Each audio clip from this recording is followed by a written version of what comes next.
And welcome back, everyone. Welcome back to another week, another edition of the Grand Platypus Open, number 97.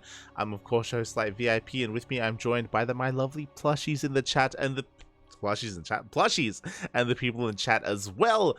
Ooh, as we are diving into our first GPO in a long time. Actually, it's been a couple of weeks. We actually put GPO on hiatus for a little bit because of ESL Masters. Basically, whenever ESL Masters comes around, because of all the qualifiers, because of all the broadcasts as well, we do put GPO on a small hiatus, but it is back. It is back, and we are here in full swing. Our third broadcast of the day, I guess. We were live with ESL Masters Americas this morning, then KSL this afternoon, and now we are here with GPO in the evening. And spawning in the top right hand corner of Solaris, we have, oh my god, we have the we have the Indian, I was a little bit distracted, but we have the Indian Zerg player representing Maturino Esports. It is Demi.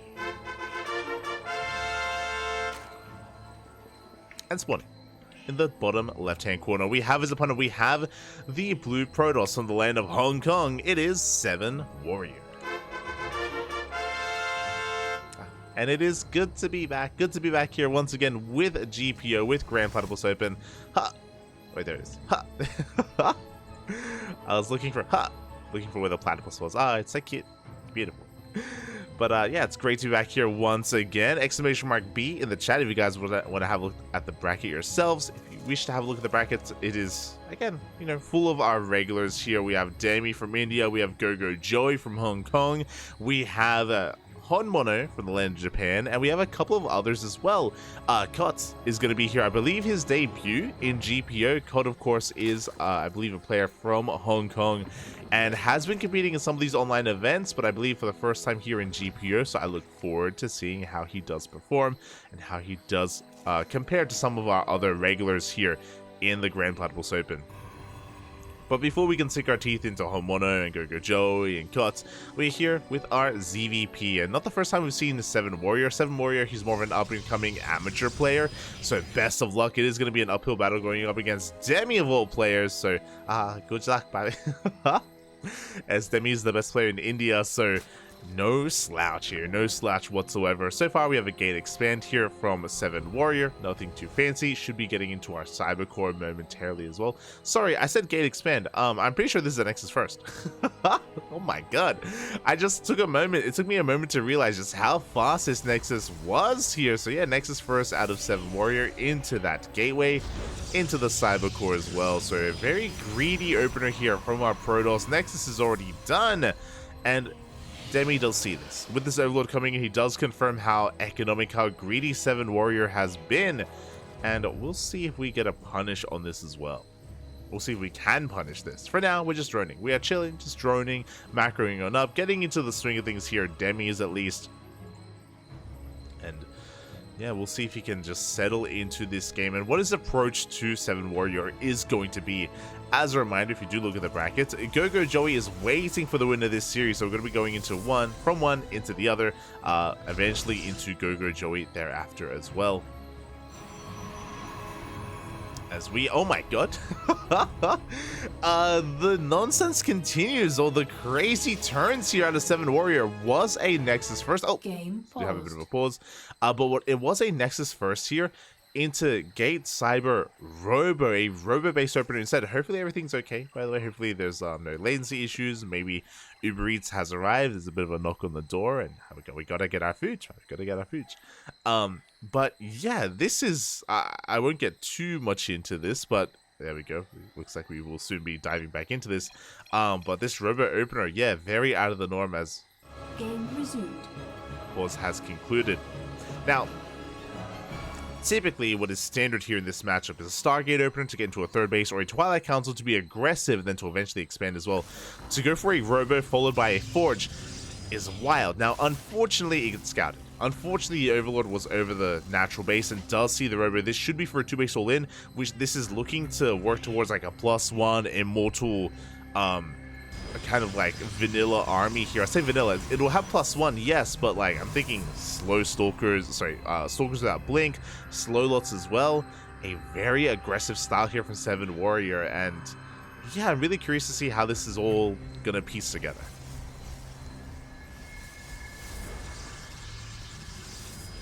Technical ammo plushie in the chat. Oh, let's go. Beautiful, man. Beautiful.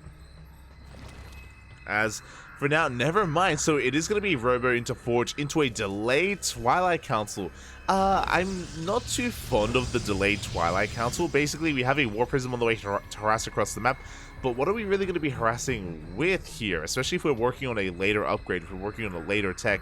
This is why I assumed that we would be going Immortal first. Prism moves out, looking to hunt down any kind of overlords. Overlord is here on the left-hand side. We'll be able to avoid detection here, avoid the Prism for now. As we have the gateway explosion, we have 4 gates on the way. 1 gate already done, 5 gates in total here from 7. And we even have a Templar Archives. Oh my god, okay, so it's going to be a 2-base, a Charge Lot, Archon all in, with Immortals mixed in as well. So when it comes to this build, because of how we kind of got into all this tech, it does mean that charge is late and the Temple Archives is delayed as well. I feel like we could have pulled this off with a Twilight Council opener instead of a Robo. With this Robo, sure, we get an early War Prism, but we haven't really accomplished much with this. We've been trying to find some Overlord kills, things are moving out, I've been focusing a lot on Sevenwarrior. Meanwhile, Demi is just going to be droning on up to 53 workers. We have Roaches now on the way. Drop coming into the main. Charge isn't done, by the way, so we'll see what we can get done in the main base, as yeah, the Prism is going to be deflected, and Demi does keep up. Does force back the army. Sevenwarrior maybe trying to force an overreaction. Here's an even greater gateway explosion, by the way. We have 3 more gates on the way, plus another extra couple here at the natural 5 in total. That's in addition to the 5 that we already had, so that's 10. We're going up to a 10-gate 2-base all-in. Ay, ay, ay. Pure charge lots with Immortals. We have the Temple Archives for some Archons, but I don't think we have the money for additional Archons, I'll be honest. This is going to be a tight build here from Sevenwarrior. And yeah, we'll see if we can piece it all together. Back at home, Demi has drawn up to 3-base saturation.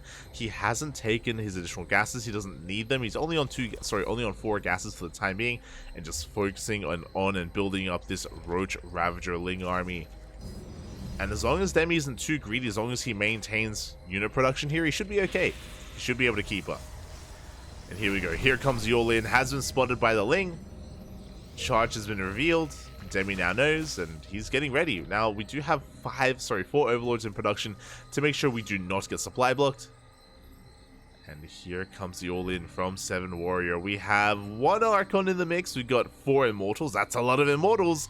A decent chunk of Zealots, Sentries for Force Fields. Now, we do have Ravagers, thankfully, to deal with those Force Fields and make sure that the army doesn't get caught out.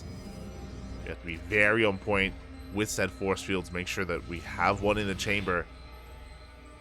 We have a pile in the chamber is what I mean. Here we go. The army's going to be pushing out, revealing itself on creep. Demi, though, in position on top of the ramp, denies entry. And Sevenwarrior, there's no coming back from this. There's no third base. There's no expansion. It's all or nothing for Sevenwarrior. But here on Solaris, you can see here the points of elevation. Like, it's difficult to really push up this ramp.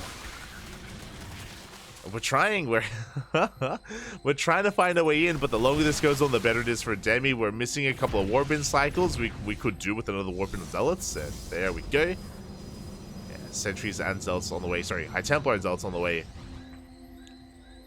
But the longer this goes on, the better it is for Demi. Demi, he is maxed out. He is maxed here on a Roach Ravager army. Oh no! Demi?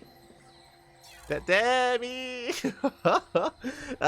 We got the pause earlier, and I was concerned about the ping, and oh, it looks like we do have okay, some latency issues, but we have come back. Again, we can always pause and make sure that everything is okay if we do have some more latency issues in the future. But here we go, we're pushing up the ramp. No!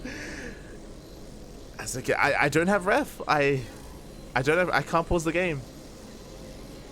But we do have a little bit of latency coming in here for Demi, and now is not the time, just as the fight is about to begin.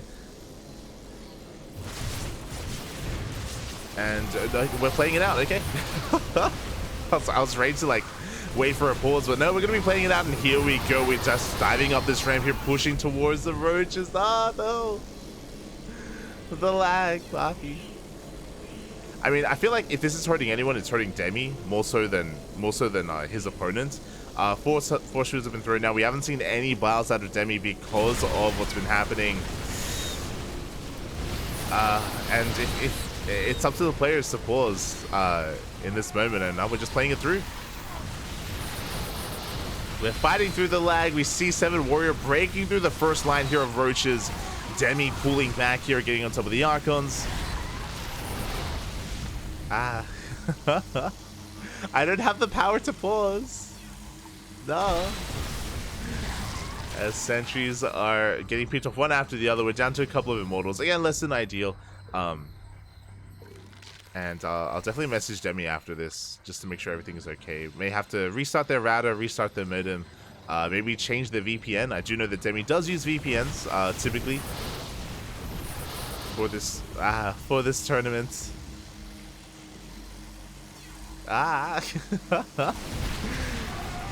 As Sevenwarriors committing here, going to be pushing forward. Decent force fields, but they are going to be knocked down. Demi with the concave, he breaks through the sentries, breaks through the zealots, gets on top of the immortals as well. There's nothing left to support this army. GG is going to get called, and Demi will take game number 1.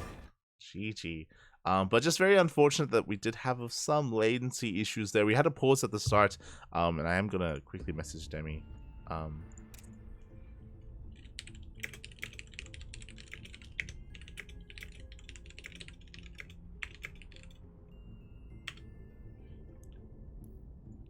And yeah, Demi may have to change VPN, or maybe have to reset something. Hopefully everything's okay.